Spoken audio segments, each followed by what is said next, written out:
ಬಿಜೆಪಿಯಲ್ಲಿ city Ravi silent game. Shobha sideline ಮಾಡಿ ಟಿಕೆಟ್ಗೆ ಟವಾಲ್.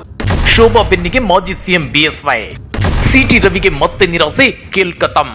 ಮಾಜಿ ಶಾಸಕ ಸಿಟಿ ರವಿ ಸೈಲೆಂಟ್ ಗೇಮ್ಗೆ ಕೇಂದ್ರ ಸಚಿವೆ ಶೋಭಾ ಕರಂದ್ಲಾಜೆ ಶಾಕ್ ಆಗಿದ್ದಾರೆ. ಚಿಕ್ಕಮಗಳೂರು ಉಡುಪಿ ಲೋಕಸಭಾ ಕ್ಷೇತ್ರದ ಟಿಕೆಟ್ ಮೇಲೆ ಕಣ್ಣಿಟ್ಟಿರೋ ಸಿಟಿ ರವಿ ಸಂಸದೆ ಶೋಭಾ ಕರಂದ್ಲಾಜೆ ಅವರನ್ನ ಸೈಡ್ಲೈನ್ ಮಾಡೋ ರಣತಂತ್ರ ಹೆಣೆಯುತ್ತಿದ್ದಾರೆ. ಆದ್ರೆ ಅಕ್ಕಡಕ್ಕೆ ಎಂಟ್ರಿ ಕೊಟ್ಟಿರೋ ಮಾಜಿ ಸಿಎಂ ಬಿಎಸ್ ಯಡಿಯೂರಪ್ಪ ಶೋಭಾ ಕರಂದ್ಲಾಜೆ ಅವರ ಬೆನ್ನಿಗೆ ನಿಂತಿದ್ದಾರೆ. ಹಾಗಾದ್ರೆ ಏನಿದು ಸಿಟಿ ರವಿ ಸೈಲೆಂಟ್ ಗೇಮ್ ಅಂದ್ರ ಅದನ್ನ ಡೀಟೇಲ್ ಆಗಿ ತೋರಿಸ್ತೀವಿ. ಆದ್ರೆ ಅದಕ್ಕಿಂತ ಮೊದಲು ನಮ್ಮ ಚಾನೆಲ್ ಅನ್ನು ಸಬ್ಸ್ಕ್ರೈಬ್ ಮಾಡ್ಕೊಳ್ಳಿ. ಹಾಗೇನೆ ಪಕ್ಕದಲ್ಲಿರೋ ಬೆಲ್ ಬಟನ್ ಅನ್ನು ಪ್ರೆಸ್ ಮಾಡಿ. ರಾಜ್ಯ ಬಿಜೆಪಿಯಲ್ಲಿ ಎಲ್ಲವೂ ಸರಿಯಿಲ್ಲ, ಮನೆಯೊಂದು ಮೂರು ಬಾಗಿಲು ಎಂಬಂತಾಗಿದೆ. ಅಧಿಕಾರದಲ್ಲಿದ್ದಾಗ ಆ ಹುದ್ದೆ ಕೊಟ್ಟಿಲ್ಲ, ಈ ಹುದ್ದೆ ಕೊಟ್ಟಿಲ್ಲ ಅಂತೇಳಿ ಕಚ್ಚಾಡುತ್ತಿದ್ದ ರಾಜ್ಯ ಬಿಜೆಪಿ ನಾಯಕರು ಈಗ ಅಧಿಕಾರದಿಂದ ಕೆಳಗಿಳಿದ ಮೇಲೆ ಪಕ್ಷದಲ್ಲಿನ ಅಧಿಕಾರ ಮತ್ತು ಟಿಕೆಟ್ಗಾಗಿ ಕಚ್ಚಾಡುತ್ತಿದ್ದಾರೆ. ಕೆಲವರು ಬಹಿರಂಗವಾಗಿ ತಮ್ಮ ಅಸಮಾಧಾನವನ್ನು ಹೊರಹಾಕಿದ್ರೆ ಮತ್ತೆ ಕೆಲವರು ಒಳಗೊಳಗೆ ಏನ್ ಬೇಕೋ ಎಲ್ಲವನ್ನು ಮಾಡಿ ಮುಗಿಸುತ್ತಿದ್ದಾರೆ. ಅಂತವರಲ್ಲಿ ಮಾಜಿ ಶಾಸಕ ಸಿಟಿ ರವಿ ಅವರು ಕೂಡ ಒಬ್ರು. ಹೌದು ವೀಕ್ಷಕರೇ, ಲೋಕಸಭಾ ಚುನಾವಣೆಗೆ ಇನ್ನು ಕೆಲ ವಾರಗಳಷ್ಟೇ ಬಾಕಿ ಇವೆ. ಇತ್ತ ಟಿಕೆಟ್ ಅನೌನ್ಸ್ ಗಾಗಿ ರಾಜ್ಯದ 3 ರಾಜಕೀಯ ಪಕ್ಷಗಳಲ್ಲಿ ಭರ್ಜರಿ ಪ್ಲಾನ್ ನಡೆಯುತ್ತಿದ್ರೆ, ಮತ್ತೊಂದು ಕಡೆ ಟಿಕೆಟ್ ಆಕಾಂಕ್ಷಿಗಳು ಲಾಬಿ ಲೆಕ್ಕಾಚಾರದಲ್ಲಿ ತೊಡಗಿದ್ದಾರೆ. ಅದರಲ್ಲೂ ಉಡುಪಿ ಚಿಕ್ಕಮಗಳೂರು ಲೋಕಸಭಾ ಕ್ಷೇತ್ರದಲ್ಲಿ ಬಿಜೆಪಿ ನಾಯಕರ ಟಿಕೆಟ್ ಗಾಗಿ ಪೈಪೋಟಿ ಜೋರಾಗಿದೆ.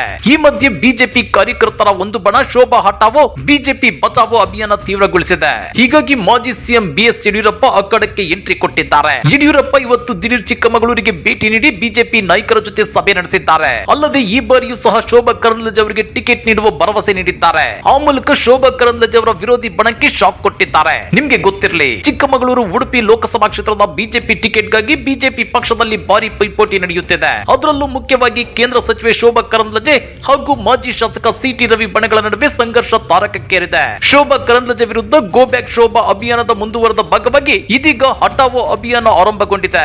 ಗೋ ಬ್ಯಾಕ್ ಶೋಭಾ ಅಭಿಯಾನದ ಜೊತೆಗೆ ಬಿಜೆಪಿ ಬಚಾವೋ ಅಭಿಯಾನ ಆರಂಭವಾಗಿದೆ. 3583 ದಿನಗಳಲ್ಲಿ 100 ದಿನವೂ ಕ್ಷೇತ್ರಕ್ಕೆ ಬಾರದ ಸಂಸದೆ ನಮಗೆ ಬೇಕೇ, ಕ್ಷೇತ್ರಕ್ಕೆ ಬಾರದ ಸಂಸದೆ ನಮಗೆ ಬೇಡವೇ ಬೇಡ ಅಂತೇಳಿ ಬಿಜೆಪಿ ಕಾರ್ಯಕರ್ತರು ಆಕ್ರೋಶ ವ್ಯಕ್ತಪಡಿಸಿದ್ದಾರೆ. ಇದು ಹಾಲಿ ಸಂಸದಿಗೆ ನುಂಗಲಾರದ ತುತ್ತಾಗಿ ಪರಿಣಮಿಸಿದೆ. ಲೋಕಸಭಾ ಚುನಾವಣೆಯ ಹೊಸ್ತಿಲಲ್ಲಿ ಬಿಜೆಪಿಗೂ ಮುಜುಗರವನ್ನ ತರುವ ವಿದ್ಯಮಾನಗಳು ನಡೆಯುತ್ತಿರುವುದು ವರಿಷ್ಠರ ತಲೆ ಕೆಡಿಸುತ್ತಿದೆ. ಇತ್ತ ಪ್ರಮೋದ್ ಮಧ್ವರಾಜ್ ಅವರು ಸಹ ಉಡುಪಿ ಚಿಕ್ಕಮಗಳೂರು ಕ್ಷೇತ್ರದ ಟಿಕೆಟ್ ಗಾಗಿ ಬೇಡಿಕೆ ಇಟ್ಟಿದ್ದಾರೆ. ಇದರ ಮಧ್ಯೆ ಯಡಿಯೂರಪ್ಪ ಎಂಟ್ರಿ ಆಗುವ ಮೂಲಕ ಮತ್ತೊಮ್ಮೆ ಶೋಭಾ ಕರಂದ್ಲಾಜೆ ಅವರ ಬೆನ್ನಿಗೆ ನಿಂತಿದ್ದಾರೆ. ಅಲ್ಲದೆ ಈ ಬಾರಿಯೂ ಶೋಭಾ ಕರಂದ್ಲಾಜೆ ಅವರಿಗೆ ಗೆಲ್ಲುತ್ತಾರೆ ಅಂತ ಹೇಳುವ ಮೂಲಕ ಶೋಭಾ ಕರಂದ್ಲಾಜೆ ಅವರ ವಿರೋಧಿ ಬಣಕ್ಕೆ ಬಿಗ್ ಶಾಕ್ ಕೊಟ್ಟಿದ್ದಾರೆ. ಇಂಥ ಅಭಿಯಾನಕ್ಕೆ ಹೆದರಬೇಕಿಲ್ಲ, ಶೋಭಾ ಕರಂದ್ಲಾಜೆ ವಿರುದ್ಧ ಷಡ್ಯಂತ್ರ ನಡೆಯುತ್ತಿದೆ. ಇದು ಷಡ್ಯಂತ್ರದ ಒಂದು ಭಾಗವಾಗಿದೆ. ಇನ್ನು 3 ದಿನದ ಒಳಗೆ ಎಲ್ಲವೂ ಗೊತ್ತಾಗುತ್ತೆ. 3 ದಿನದಲ್ಲಿ ಮೊದಲ ಪಟ್ಟಿ ಬಿಡುಗಡೆಯಾಗಬಹುದು. ಶೋಭಾ ಕರಂದ್ಲಾಜೆ ಮೋದಿ ಸಂಪುಟದಲ್ಲಿ ಉತ್ತಮ ಕೆಲಸ ಮಾಡಿದ್ದಾರೆ. ಈ ಬಾರಿಯೂ ಶೋಭಾ ಕರಂದ್ಲಾಜೆ ಗೆಲ್ಲುತ್ತಾರೆ ಅಂತ ಹೇಳಿದ್ದಾರೆ. ಹಾಗಾದ್ರೆ ಸಿಟಿ ರವಿಗೆ ಈ ಸಲವೂ ಟಿಕೆಟ್ ಸಿಗಲ್ವಾ? ಕಳೆದ ವಿಧಾನಸಭಾ ಚುನಾವಣೆಯಲ್ಲಿ ಹೀನಾಯವಾಗಿ ಸೋತು ಸುಣ್ಣವಾಗಿರೋ ಸಿಟಿ ರವಿಗೆ ಬಿಎಸ್ವೈ ಎಂಟ್ರಿ ಬರಸಿಡಲು ಬಡದಂತಾಗಿದೆಯಾ?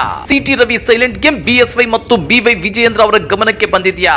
ಬಿವೈ ವಿಜಯೇಂದ್ರ ಬಿಜೆಪಿ ರಾಜ್ಯಾಧ್ಯಕ್ಷರಾಗಿರೋವರೆಗೂ ಸಿಟಿ ರವಿ ರಾಜಕೀಯವಾಗಿ ಬೆಳೆಯಲು ಸಾಧ್ಯವಾಗಲ್ವಾ? ರಾಜ್ಯ ಬಿಜೆಪಿಯಲ್ಲಿನ ಈ ಟಿಕೆಟ್ ಕಿತ್ತಾಟದ ಬಗ್ಗೆ ನೀವೇನಂತೀರಾ? ಕಮೆಂಟ್ ಮಾಡಿ, ವಿಡಿಯೋ ಲೈಕ್ ಮಾಡಿ, ಶೇರ್ ಮಾಡಿ. ಇಂಥ ಮತ್ತಷ್ಟು ರೋಚಕ ರಾಜಕೀಯ ಸುದ್ದಿಗಳನ್ನ ಮಿಸ್ ಮಾಡದೆ ನೋಡ್ಬೇಕು ಅಂದ್ರೆ ನಮ್ಮ ಯೂಟ್ಯೂಬ್ ಚಾನೆಲ್ ಅನ್ನ ಸಬ್ಸ್ಕ್ರೈಬ್ ಮಾಡ್ಕೊಳ್ಳಿ.